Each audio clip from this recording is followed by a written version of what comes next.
Is Bali still worth it? Well, today's my last day after spending 2 months, and I'm gonna be totally honest with you. If you're coming for a vacation, honestly, anything less than like 2 weeks, I just wouldn't recommend it. I'm going to tell you everything you need to know, including how much I spent down to the dollar, sorted by categories, so you can make your own conclusion as if it's still worth coming to or just maybe not anymore. My name is Laura and I've been traveling full-time while working remotely, and every month I usually move to a new city. These costs that you're going to see aren't your super budget traveling, and it's also not luxury. They're down the middle. This was my first time ever in Bali. Just like everyone, I had heard so much about it, both good and bad. That it's super beautiful, super inexpensive, but also that there's Bali Belly, Dengue, like all these bug bites that you have to be careful for, scooter crashes, scams, and all these things that you have to be on the lookout for. So before landing, I was like 50-50 on what this experience would be like. One thing I really do wish somebody had told me before coming though was how intense the airport situation would be. I travel to a different city every month, so I'm used to the airport situation. And this was the airport, however, that has had the most stations to stop on. Like from the time you land until the time you exit, there's a QR code, there's the visa extension, there's the health thing, then there's a customs QR code. It's nothing complicated, but of course, after a long flight, like that's the last thing you want to deal with. But anyways, the part that I really wish somebody had told me and that I wasn't expecting was when you actually exit the airport. And I'm used to all the hasslers, the people coming, the taxi drivers asking you like if you want to ride here and there. I'm used to it. But never has it been so intense as what I experienced here. So much so that the apps that you use like Uber, which is Grab and Gojek here, have their own lounge so that you can sit there while you're waiting for your driver and avoid all the other people that are offering you a ride. So as soon as you exit in the airport in Bali, just look for the lounge, and it's honestly a plus if you already land in Bali having the app downloaded on your phone. Absolutely everyone speaks English, so it's very easy to get around. If you're going to the islands or more remote areas, then I would recommend downloading Google Translate. But if you're staying in Canggu, Uluwatu, or Ubud, there's honestly nothing to worry about.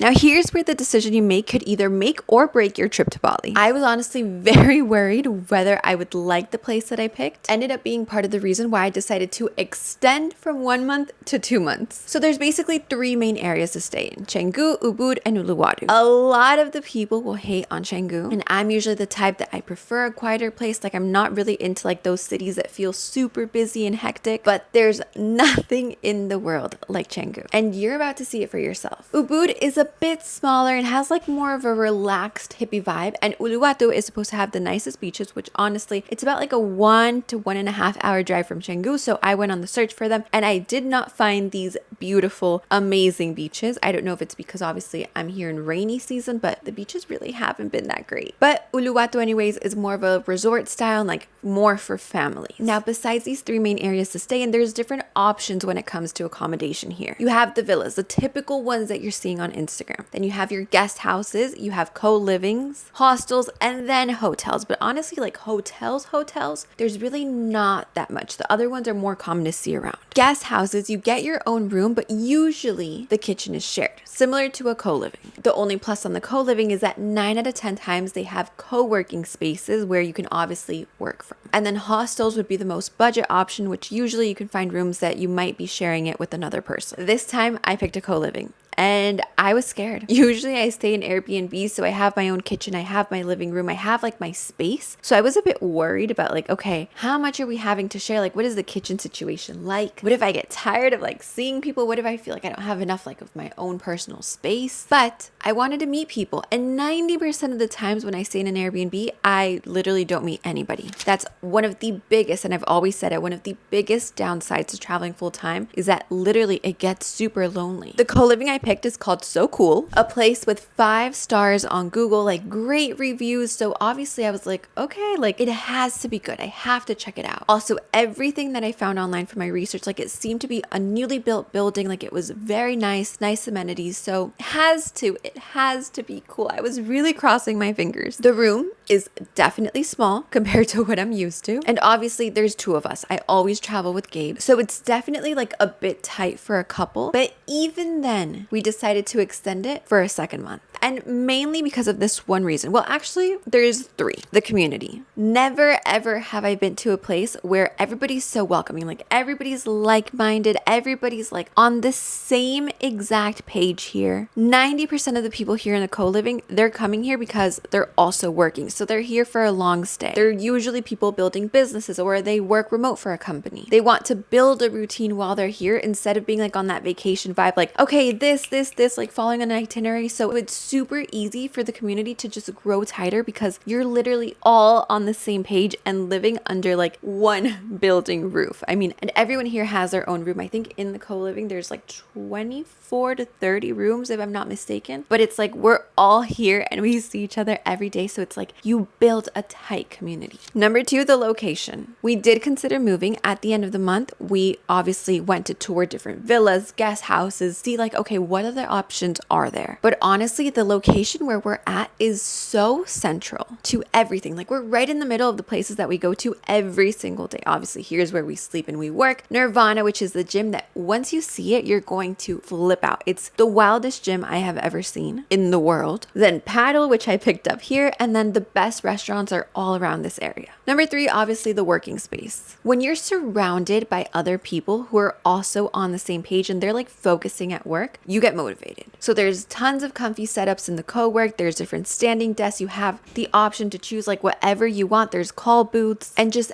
anything you need to be productive, even at crazy times. Because one thing about Bali, no matter what time it is, you'll always find somebody working because everybody's like on different time zones. So even like midnight to 6 a.m., there's somebody working. Now, while ChatGPT and Google are going to tell you the same 5 places that you're going to see on every other vlog, which are Finn's Beach Club, the Purification Water Temple that you see all over Instagram, the Monkey Forest, the swing with the rice fields, the day trip to Nusa Penida, I'm going to give you 4 non-touristy things that I went to that are like actually worth going to and it doesn't feel like a tourist trap. Instead of Finn's, go to Luna Beach Club. If you thought Finn's was big, wait till you see Luna Beach Club. I honestly thought I was at Disney. It's a great place to go for sunset, for drinks, like you can chill. There's a pool. There's so much seating areas. You have restaurants to choose from. Like this place is literally ginormous and they have great DJs. Like it's definitely worth checking out. Number 2, instead of the typical purification temple that you see all over Instagram, I recommend going to this one instead. This one is called Taman Beji Grija Waterfall. It's literally like a huge waterfall. It was an insane experience. I hired a private driver. We did this for Gabe's birthday. He picked us up here in Canggu. He drove us to the temple. He booked it all for us. He drove us back and he honestly, along the way, like throughout the whole entire day, he taught us so much about the Balinese culture. His contact information and everything you need to know about the experience will be inside the Bali travel guide. Number 3, the Monkey Forest. Honestly, I don't know. There's just something about it. Like it's just not my cup of tea. Instead, I would recommend waking up early and going to the Batur volcano sunrise experience. You can either go in a Jeep or you can hike it. Like if you go on a nice day, obviously, hopefully when there's no rain, this is rainy season. So usually it's been rainy, but the day I went, the sky cleared up and we got the most insane sunrise, like 10 out of 10, totally worth it. And lastly, instead of doing that day trip to Nusa Penida where you're bouncing around from the beaches, like literally you're there to just take a picture in each one, you can't even explore it. What I recommend, if you want to go to Nusa, go at least a weekend, spend a night there so you can explore the beaches, like go slowly and actually experience the beauty of these islands, or instead book a trip to Lombok, which is another island that's super cool. Everything else that I recommend that's actually worth the hype and not a tourist trap will be inside the Bali travel guide. I thought I was doing great because I had gone a whole month with no Bali Belly. Like I was so proud of myself, and then boom, on the last day I got Bali Belly. Honestly, I don't know if it was fully Bali Belly because it lasted like one night, and I've been taking so many precautions that I think have fully helped me because I've gotten sick in Mexico, in Thailand, like in Colombia, in so many places. I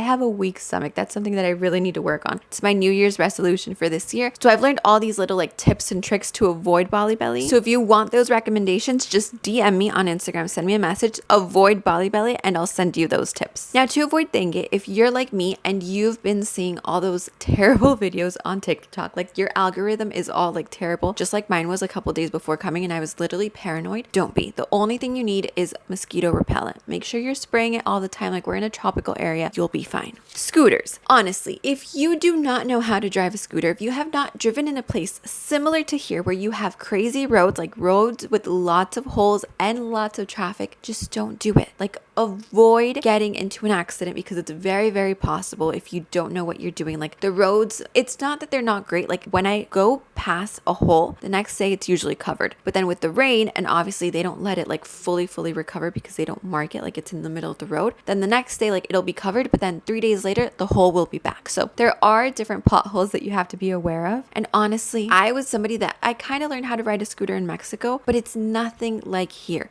So when I'm with Gabe, obviously we go on the scooter and he drives. And then when I'm going out alone, I'll just call a Grab. It's so easy. It's not expensive at all. And you know that these people are experienced and you're going to be safe throughout your trip. Other than that, Bali's super safe. There's honestly not that much else to worry about. And that obviously is one of the primary reasons why it's such a great place to travel to. Now, let's jump into my favorite part of the video. This is something that me, before I started traveling, I would always watch these videos and I'd be like, okay, but how much are you spending? Like, how much do I have to budget in mind? Like, what do I need to be able to travel 1 month to a place? So if you also like the transparency and like seeing all the metrics, make sure to hit the subscribe button because YouTube tells me exactly who's subscribed from this video. So that way I'll know that you want to see more of these costs for every city that I go to. Can you still live in Bali for under $1,000 like all those videos say you can? You could, but I don't think it's super realistic. Like, you'd have to be eating local food every single day. You'd have to be super cautious about your spend. I just don't think it's realistic. My costs for this month go like this. For accommodation, I spent $1,204 with 16 cents. That's for 2 people here in the co-living. Beauty, $107.81. Cash, $320. So this is for like different things that we spend on cash, like the scooter rental, which was like $66 for the month. Gas, which was, I think it's honestly like less than $20 and it lasted us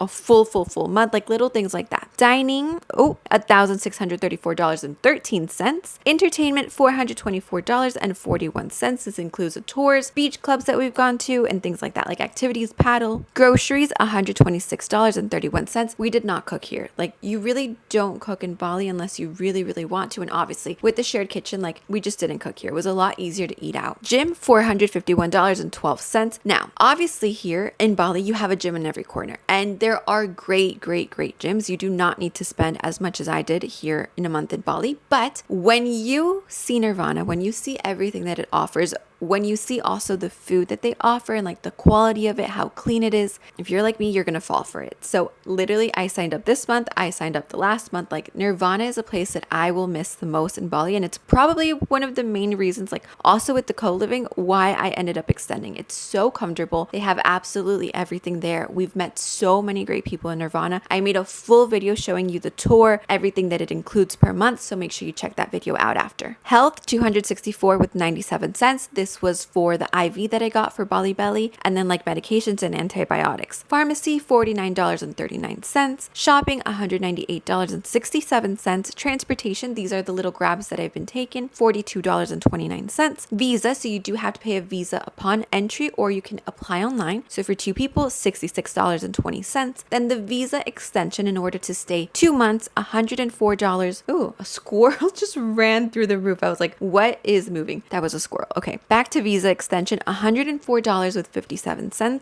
for 2 people. We paid Legal Legends, which are the go-to here in Bali. They handle everything for you, super recommended, bringing a total for an entire month here in Bali. Very realistic. Like I mentioned, I wouldn't say super budget or super luxury, just down the line, to $4,994.03. Again, these are costs for 2 people, an entire month in Bali, not budget, not luxury, just down the middle, and everything is in dollars. Is it more or less than what you expected? What I find super crazy about getting all these numbers is that obviously I can compare it to every other place that I've stayed in a month, and I'm not gonna spoil it for you, but it's not that far off from Dubai. So I'm gonna leave that video over here for you so you can check it out next and see if it's more or less than what we spent in Dubai for an entire month.